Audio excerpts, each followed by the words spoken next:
Hi, welcome to Think Human. I'm Chris, and in this video I want to talk about where are all the alien machines.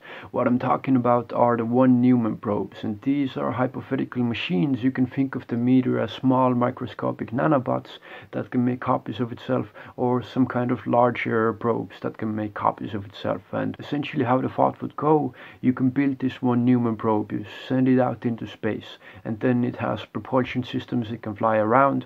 It can go find an asteroid, it can land on it, it can build a factory and make copies of itself. And each one of those copies will also be flying out in a bubble, expanding from the initial starting point, and that way expanding the entire galaxy. Our own galaxy about 100,000 light years across, so even a small part of the speed of light, you could colonize the entire galaxy in 1 million years.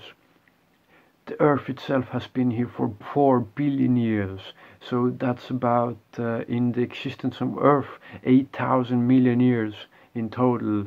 To have 1 in 1,000 chance of seeing this thing, it's like enormous amounts of chances for this to happen.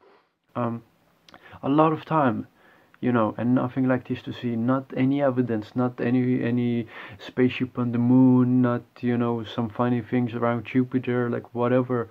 We haven't seen anything like that, and the thing is, it would only take one civilization in the galaxy to do something like this, even one member of one civilization to do this, to have this crazy idea, oh, I'll build these machines.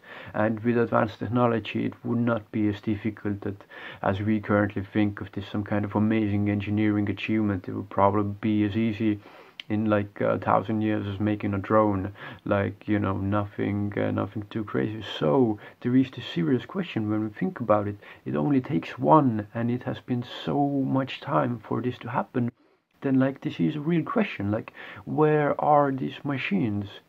Because a way that you would populate the galaxy, which would make most sense and would be most efficient, is you would do it by machines. They don't get tired, they don't get hungry, they don't have this kind of needs as human beings do, so they could just keep going. It's said the most likely thing that we'll encounter first would be some kind of machine, because it would just make sense the same way that we don't send, like, first thing we didn't want to send people. Well, we want to send people now to Mars, but like when you're going somewhere for the first time, you don't want to send living creatures, you want to send a machine. That's the real question, and no one really knows. Either we are special and we're like the first, or there has to be some really good reason why civilizations don't want to build these kind of machines, and we do not yet know. Doesn't seem that there's any limit to building such a machine. There's no reason to think we couldn't build a machine, so it's probably not that. So it has to be something else. So just food for thought and interesting ideas. So hope you got something out of this video. Thank you so much for watching, and take care.